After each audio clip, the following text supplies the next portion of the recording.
উত্তরের জেলা ঠাকুরগাঁয়ের জনজীবনে শীত মানে প্রাকৃতিক দুর্যোগ। হিমালয়ের কাছাকাছি হওয়ায় জেলায় প্রতি বছর শীতের প্রকোপ অনেক বেশি হয়। এবছর অক্টোবর থেকে শীতের আমেজ শুরু হলেও নভেম্বর রাতে ঠান্ডা অনুভূত হয়, আর ডিসেম্বরের শুরুতে হালকা কুয়াশা ও হিমেল বাতাসের মধ্যে ৯ ডিসেম্বর রাত ৯টা থেকে ঘন কুয়াশা বেড়ে যায়। এতে যানবাহনের চালক ও জনসাধারণ পড়েন চরম বিপাকে। ঠাকুরগাঁও থেকে আনিসুর রহমান মিঠুর তথ্য চিত্রে ডেস্ক রিপোর্ট। ঠাকুরগাঁওয়ে সোমবার রাত ৯টা থেকে নামতে থাকে ঘন কুয়াশা। কুয়াশার কারণে যানবাহনের হেডলাইটও কাজে আসছে না। লাইটের আলো ১০-১৫ গজ দূরত্ব অতিক্রম করতে পারছে না। ঘন কুয়াশায় সড়কে গাড়ি চালানো প্রায় অসম্ভব হয়ে পড়েছে। কুয়াশার এমন দুর্যোগ আগে কখনো দেখেনি ঠাকুরগাঁওবাসী।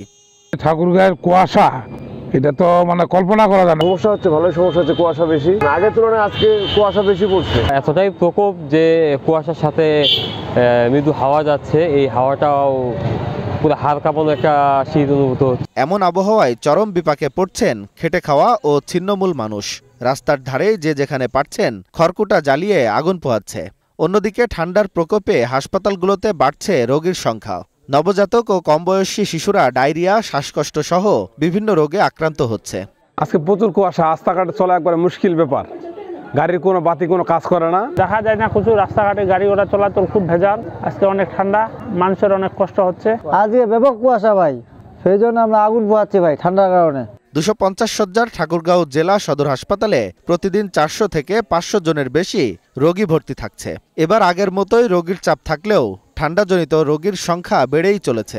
সেটাতে ভর্তি হয়েছে পাতলা পায়খানা ঠান্ডার জন্য। আমাদের বাচ্চা হলো প্রথমে ছিল বমি, তারপর হচ্ছে বমি বন্ধ হয়েছে, পরের দিন থেকে আবার পাতলা পায়খানা শুরু হয়েছে, ডায়রিয়া।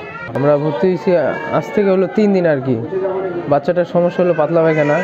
শীতে শিশুর ডায়রিয়া, শ্বাসকষ্ট সহ সর্দি, কাশি ও জ্বর হলে দেরি না করে চিকিৎসকের কাছে নেয়ার পরামর্শ দিয়েছেন চিকিৎসকরা।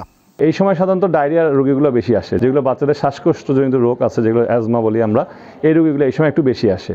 তো যারা আমাদের রোগীর অভিভাবক আছেন তাদের প্রতি আমাদের পরামর্শ থাকবে যে আসলে বাচ্চাকে খাওয়াটা ঠিক করতে হবে। জন্মের পরে প্রথম ৬ মাস বাচ্চাকে শুধুমাত্র বুকের দুধ খাওয়াবেন, এতে বাচ্চার রোগ প্রতিরোধ করার ক্ষমতা বাড়বে। যেই বাচ্চার রোগ প্রতিরোধ করার ক্ষমতা যত বেশি হবে সে কিন্তু তত কম অসুস্থ হবে।